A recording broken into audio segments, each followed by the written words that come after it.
साथियों, आप सभी का इस प्लेटफॉर्म पर स्वागत है। यहाँ पर हम लोग आगामी जो लेखपाल की परीक्षा होने वाली है यूपी ट्रिपल एससी के द्वारा, उसके लिए प्रैक्टिस सेट देख रहे हैं। तो यहाँ पर जो हम लोग प्रैक्टिस सेट देखेंगे, यह यूथ पब्लिकेशन के द्वारा जो 15 सेटों का एक प्रैक्टिस सेट निकाला गया है। ये पूरा प्रैक्टिस सेट आपका नए सिलेबस पे आधारित है। इसमें से हम लोग पहला जो प्रैक्टिस सेट है उसको यहाँ पर हम लोग व्याख्या के साथ देखेंगे। तो चलिए प्रारंभ करते हैं।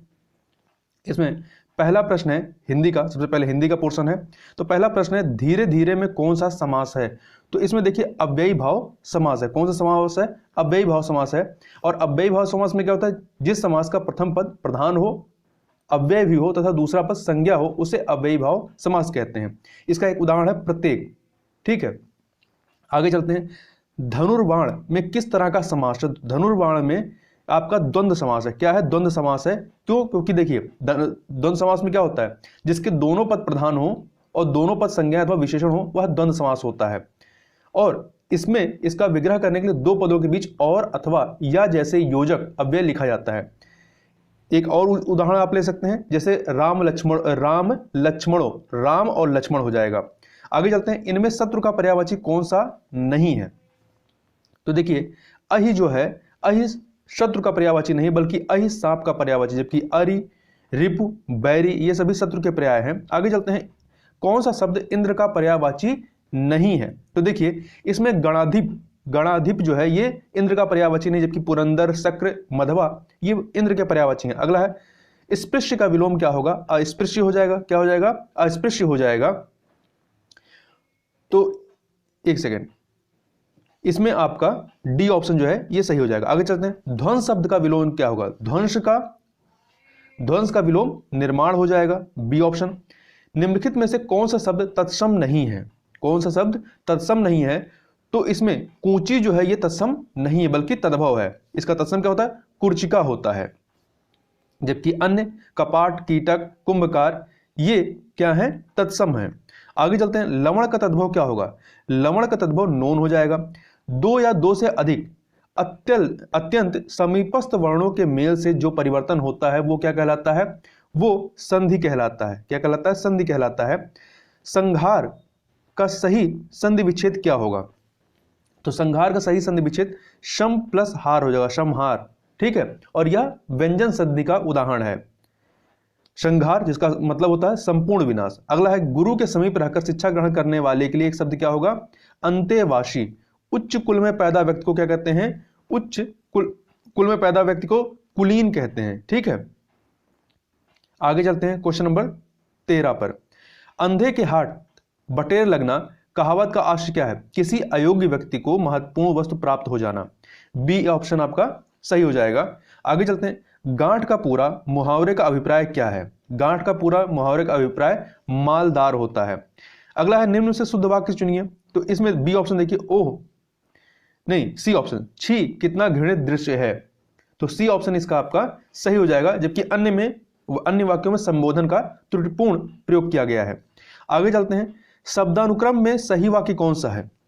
तो इसमें बी ऑप्शन आपका वह आदमी गरीब था, ये सही है। अगला है, इनमें से कौन सा पुल्लिंग नहीं है? तो वायु जो है ये स्त्रीलिंग है, पुल्लिंग नहीं है। जबकि बचपन, समुद्र, कंबल ये सभी के सभी क्या है? पुल्लिंग है। आगे चलते हैं। अगला प्रश्न है, गौ शब्द का वचन पहचानिए। तो गौ क्या है? एक वचन है। इसका बहुवचन क्या होता है? गौवें होगा, गौवें। आगे चलते हैं। क्रियापरक व्याकरणिक कोटि चिन्हित कीजिए। तो इसमें जो आपका कारक है, कारक ये क्रियापरक व्याकरणिक कोटि है। देखिए व्याकरण की वह कोटि जिसमें क्रिया निहित हो उसे वो कारक कहलाती है। और हिंदी में इसकी संख्या कितनी है? 8 है। निम्नांकित में से शुद्ध शब्द कौन सा है? तो निम्नांकित में से शुद्ध शब्द जो है अंत्याक्षरी, बी वाला ऑप्शन जो है आपका सही है। अगला, निम्न से शुद्ध रूप कौन सा है? तो बी ऑप्शन देखिए प्रदर्शनी, ये आपका सही है। आगे चलते हैं। निम्नलिखित में से कौन सा शब्द हंस की जगह प्रयुक्त नहीं किया जा सकता है? तो अमृत को हंस की जगह प्रयुक्त नहीं किया जा सकता है, जबकि सूर्य, योगी, श्वेत ये सभी हंस के पर्याय हैं। आगे चलते हैं। Question number 23। यहां पर गद्यांश इसके आधार पर प्रश्न जो पूछे जाएंगे उसको बताना है। तो पहले गद्यांश देख लेते हैं। तत्परता हमारी सबसे मूल्यवान संपत्ति है। इसके द्वारा विश्वसनीयता प्राप्त होती है। वह लोग जो सदैव जागरूक रहते हैं, तत्काल कर्मरत हो जाते हैं और जो समय के पाबंद हैं वे सर्वत्र विश्वास के पात्र समझे जाते हैं। वह मालिक जो स्वयं कार्य तत्पर होते हैं अपने कर्मचारियों के लिए प्रेरणा का स्रोत बनते हैं और काम की उपेक्षा करने वालों के लिए अंकुश का काम करते हैं। वह अनुशासन का साधन भी बनते हैं। इस प्रकार अपनी उपयोगिता और सफलता में अभिवृद्धि करने के साथ साथ वे दूसरों की उपयोगिता और सफलता के भी साधन बनते हैं। एक आलसी व्यक्ति हमेशा ही अपने कार्य को भविष्य के लिए स्थगित करता जाता है। वह समय से पिछड़ता जाता है और इस प्रकार अपने लिए ही नहीं दूसरों के लिए भी विक्षोभ का कारण बनता है। उसकी सेवाओं का कोई आर्थिक मूल्य नहीं समझा जाता है। कार्य के प्रति उत्साह और उसे शीघ्रता से संपन्न करना कार्य तत्परता के दो प्रमुख उपादान हैं जो समृद्धि की प्राप्ति में उपयोगी बनते हैं। इस पर आधारित प्रश्न है, उपर्युक्त अवतरण का उपयुक्त शीर्षक दीजिए। तो इसका शीर्षक क्या हो जाएगा? कार्य तत्परता। जीवन में सफल सिद्ध होने के लिए आवश्यक उपादानों में से एक प्रमुख उपादान क्या है? तत्परता। गद्यांश का उचित संक्षेपण कौन सा होगा? तो इसमें बी ऑप्शन आप पढ़िए। जागरूक व्यक्ति सदैव उत्साहित होकर तत्परता से अपने कार्य में जुट जाते हैं और अनुशासित होकर उसे समय पर पूरा कर डालते हैं। समय पर कार्य करने से वह अपने कार्य क्षेत्र में सभी के विश्वास पात्र बन जाते हैं और यही विश्वसनीयता सफलता का साधन बनती है। यही तत्परता सफलता और समृद्धि का प्रमुख उपादान है। आगे चलते हैं अगले प्रश्न पर। यहां से मैथ के प्रश्न जो है इनको अभी हम लोग छोड़ देते हैं, सीधे पहुंचते हैं क्वेश्चन नंबर 50 पे। क्वेश्चन नंबर 50, एक सेकेंड।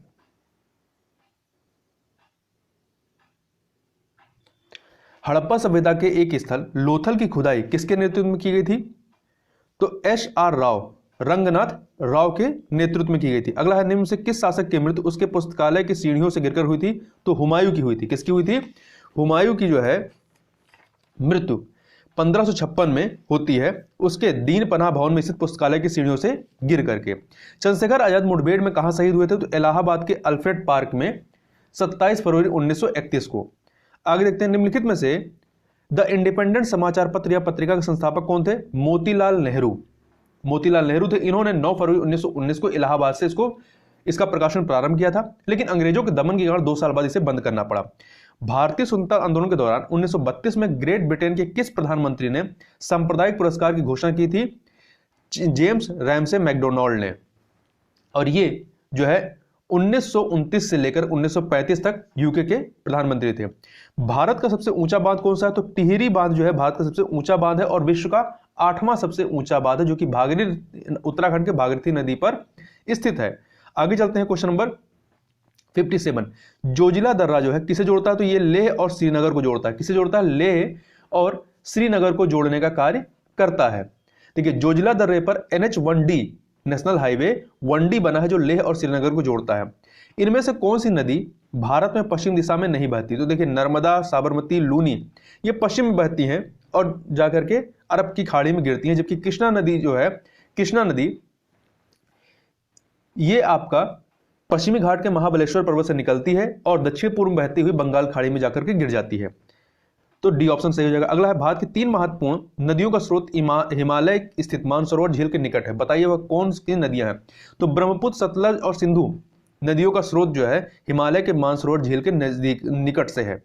आगे चलते हैं, निम्नलिखित में से कौन सा देश कुल क्षेत्रफल की दृष्टि से विश्व में 5वें स्थान पर है?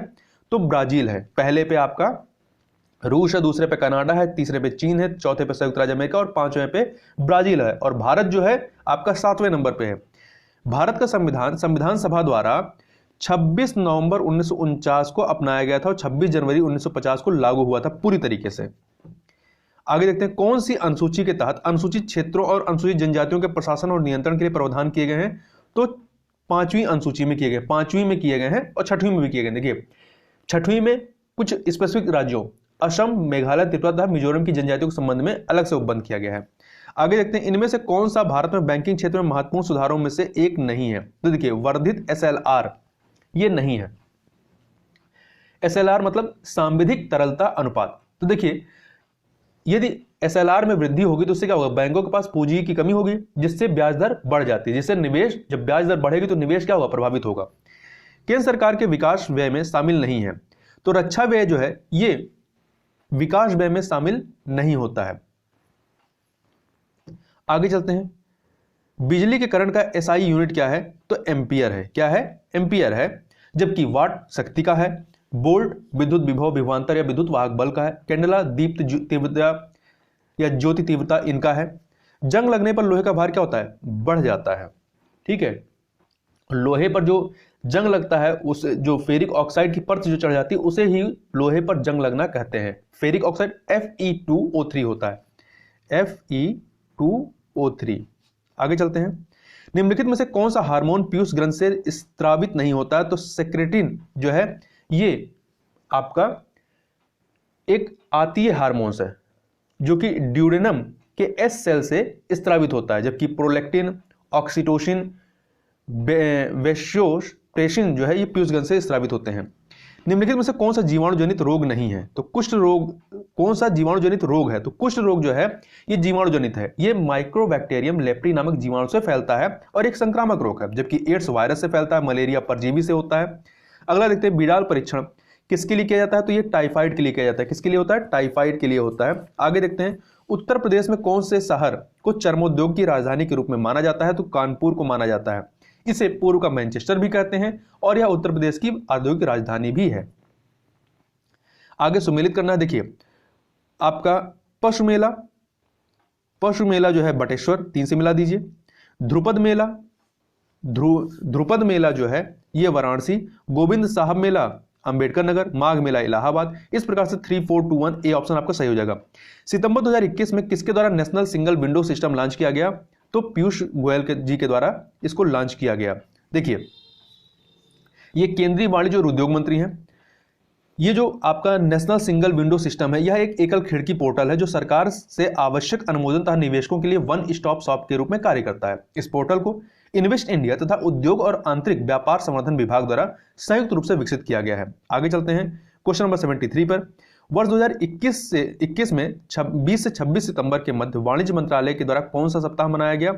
तो इनके द्वारा जो है वाणिज्य सप्ताह, कौन सा? वाणिज्य सप्ताह मनाया गया है। आगे चलते हैं, सितंबर 2021 में भारत सरकार ने मानसिक या शारीरिक रूप से दिव्यांग व्यक्तियों के पारिवारिक पेंशन के लिए आय सीमा कितने प्रतिशत तक बढ़ाया है? 30% तक बढ़ाया। कितना बढ़ाया? 30% तक बढ़ाया गया है। सामाजिक न्याय और अधिकारिता मंत्रालय ने किस नाम से वरिष्ठ नागरिकों के लिए भारत की प्रथम अखिल भारतीय हेल्पलाइन शुरू की है? एल्डर लाइन के नाम से शुरू की है। और एल्डर लाइन के तकनीकी भागीदार टाटा ट्रस्ट और NSC फाउंडेशन है। प्रत्येक वस्तु प्रतीक्षा कर सकती है किंतु कृषि नहीं, यह कथन पंडित जवाहरलाल नेहरू का है जो कि इन्होंने 1947 में कहा था, 1947 में। प्रधानमंत्री उज्ज्वला योजना किस वर्ष प्रारंभ हुई थी? तो 1 मई 2016 को यह प्रारंभ की गई थी। कहां से हुई थी? उत्तर प्रदेश के बलिया से शुरू हुई थी। जबकि प्रधानमंत्री उज्ज्वला योजना 2.0 की शुरुआत 2021 में महोबा से हुई है। गेहूं में प्रोटीन का परसेंटेज कितना होता है? ये 8 से लेकर 15% तक होता है, इसलिए 12% उत्तर सही हो जाएगा।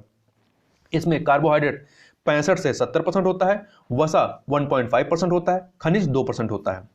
भारत में कुल कितने गांव हैं? तो 6,40,930 गांव हैं। उत्तर प्रदेश के मलिहाबाद किस लिए प्रसिद्ध है? दशहरी आम के लिए। उत्तर प्रदेश के किस जिले में पुरुषों से महिलाओं का अनुपात सर्वाधिक है? देखिए इसमें आजमगढ़, देवरिया, जौनपुर, इन तीनों में जो है महिलाओं का प्रतिशत पुरुषों से अधिक है। सुल्तानपुर में कम है, 983 है। जबकि इसमें सबसे अधिक किसमें है? जौनपुर में। जौनपुर में 1000 पुरुषों पे 1024 महिलाएं हैं। आजमगढ़ में 1000 पुरुषों पे 1019 महिलाएं हैं। देवरिया में 1000 पुरुषों पे 1017 महिलाएं हैं। अंबेडकर विशेष रोजगार योजना AVRY के अंतर्गत सामान्य श्रेणी लाभार्थियों के लिए उपलब्ध इकाई लागत, प्रसक्ता एवं अधिकतम आर्थिक सहायता धनराशि या सब्सिडी कितनी है? तो ये आपका 25% और 7,500 रुपए है। देखिए ये जो अंबेडकर विशेष रोजगार योजना है इसकी शुरुआत वर्ष 1991 में 1991 में की गई थी। इस योजना का मुख्य उद्देश्य ग्रामीण क्षेत्रों में स्थानीय संसाधनों एवं आवश्यकताओं को देखते हुए बहुआयामी योजनाओं का निर्माण एवं विस्तार कर स्थानीय स्तर पर सतत रोजगार के अवसर सृजित करना और ग्रामीणों के पलायन को रोकना है। आगे चलते हैं, कौन सी उपभाषा राज्य के पश्चिमी भागों रोहिलखंड और ऊपरी दोआब में बोली जाती है? तो खड़ी बोली यहां पर बोली जाती है। और पश्चिमी उत्तर प्रदेश के बरेली, फर्रुखाबाद, रामपुर आदि को रोहिलखंड कहा जाता है।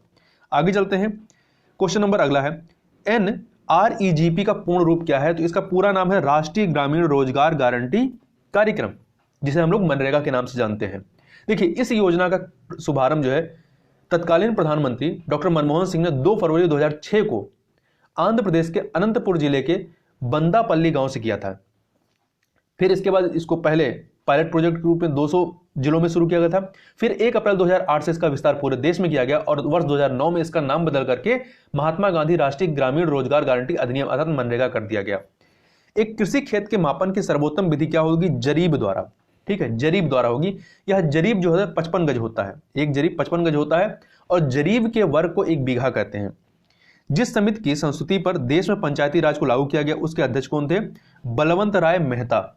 इन्हीं की ही इन्होंने अपनी संस्तुति अपनी रिपोर्ट के रूप में नवंबर 1957 में दी थी और BR मेहता को पंचायती राज व्यवस्था का शिल्पी कहा जाता है। पंचायती राज को किसके अंतर्गत स्वशासन की इकाई के रूप में संगठित किया गया था? भारतीय संविधान के 73वें संविधान संशोधन के तहत। पंचायती राज से संबंधित निम्नलिखित कथनों में से कौन सा सही नहीं है? तो देखिए, पंचायत व्यवस्था ग्रामीण जीवन का युगों से एक अभिन्न अंग रहा है, सही है। 73वां संविधान संशोधन 15 अगस्त 1993 से प्रभावी हुआ, यह गलत है क्योंकि यह 24 अप्रैल 1993 से प्रभावी हुआ। यह एक त्रिस्तरीय जैविकीय रूप से जुड़ी संरचना, सही है। भारतीय संविधान का अनुच्छेद 243G इसके महत्व को बढ़ाता है, बिल्कुल सही। क्यों? क्योंकि 243G में पंचायतों की शक्तियां, प्राधिकार और उसके उत्तरदायित्व का उल्लेख है। निम्नलिखित में से कौन सा तृणमूल लोकतंत्र से संबंधित है? पंचायती राज पद्धति। भारत की योजना आयोग के संबंध में निम्नलिखित में से कौन सा कथन सही है? योजना आयोग का संविधान में कोई उल्लेख नहीं है, यह कथन पूरी तरीके से सही है। इसके उपाध्यक्ष एवं सदस्यों के लिए कोई निश्चित कार्यकाल नहीं होता, नहीं, बिल्कुल होता है। अध्यक्ष प्रधानमंत्री होते हैं, उपाध्यक्ष प्रधानमंत्री के द्वारा एक निश्चित समय के लिए नियुक्त किए जाते हैं और सदस्यों को, इसके सदस्य के लिए कोई निश्चित योग्यता निर्धारित नहीं, ये भी गलत है। आर्थिक नियोजन विषय जो है ये आपका समवर्ती सूची के तहत आता है। आगे चलते हैं क्वेश्चन नंबर 92। गेहूं में बौनेपन के लिए जीन कौन सी उत्तरदायी है? नोरिन 10। नोरिन 10 जो है ये गेहूं में बौनेपन के लिए उत्तरदायी है, जबकि DPU जेन ये चावल में बौनेपन के लिए उत्तरदायी है और OPEC2 जो है ये मक्के में बौनेपन के लिए उत्तरदायी है। 93 नंबर क्वेश्चन देखते हैं। भारत में कृषि मूल्य आयोग किस वर्ष में स्थापित किया गया? तो 1965 में। 1965 में। पहले इसका नाम क्या था? कृषि मूल्य आयोग था। फिर बाद में 1985 में इसका नाम कृषि लागत एवं मूल्य आयोग कर दिया गया। न्यूनतम समर्थन मूल्य की घोषणा जो है वो कृषि लागत एवं मूल्य आयोग के द्वारा वर्ष में 2 बार की जाती है। वह 24 मुख्य फसलों के लिए MSP की अनुशंसा करता है। ऑपरेशन फ्लड 2 का निम्न किससे संबंध है? तो दुग्ध आपूर्ति से संबंध है। ऑपरेशन फ्लड योजना देश में दुग्ध उत्पादन में वृद्धि के लिए चलाई गई योजना। यह योजना श्वेत क्रांति के नाम से जानी जाती है। यह 3 चरणों तक, पहले चरण में 1970 से 1978, दूसरे चरण में 1978 से 1985, फिर तीसरा चरण 1985 से 1994 तक चलाई गई। निम्नलिखित में से कौन सी खरीफ की फसल नहीं है? तो देखिए, चना जो है ये आपकी रबी की फसल है। रबी की फसल में गेहूं, जौ, चना, मटर, सरसों आते हैं, जबकि खरीफ की फसल में अरहर, मक्का, धान, गन्ना, कपास आते हैं। आगे चलते हैं, यहां सुमेलित करना है।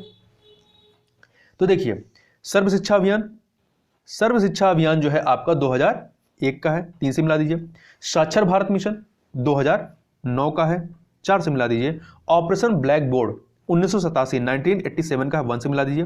राष्ट्रीय साक्षरता मिशन 1988 का है, 1988 से मिला दीजिए। इस प्रकार से आपका 3412 ए ऑप्शन आपका सही हो जाएगा। आगे चलते हैं। संगम योजना का उद्देश्य क्या है? यह विकलांगों की सहायता से संबंधित है। 15 अगस्त 1996 को 1996 को सरकार ने विकलांगों के कल्याण के लिए जिन समाज कल्याण योजनाओं की घोषणा की, संगम योजना उनमें से एक प्रमुख योजना है। 24 सितंबर 2014 को प्रारंभ की गई दीनदयाल अंत्योदय योजना संबंधित है किससे? ग्रामीण एवं शहरी क्षेत्रों में कौशल विकास से संबंधित है, जिसके माध्यम से रोजगार उपलब्ध कराकर गरीबी को कम करना इसका उद्देश्य है।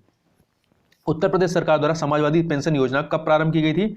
तो इसे प्रारंभ किया गया था 28 जनवरी 2014 को, ठीक है, तत्कालीन मुख्यमंत्री अखिलेश यादव जी के द्वारा। आगे चलते हैं। द ऑपरेशन ग्रीन परियोजना का उत्तर प्रदेश में शुभारंभ कब हुआ था? तो 1 जुलाई 2001 को। तो सी ऑप्शन आपका सही हो जाएगा। इस प्रकार से यहां पर हम लोगों ने इस को कंप्लीट किया। तो इस वीडियो में बस इतना ही, मिलते हैं नेक्स्ट वीडियो में, तब तक के लिए बहुत बहुत धन्यवाद।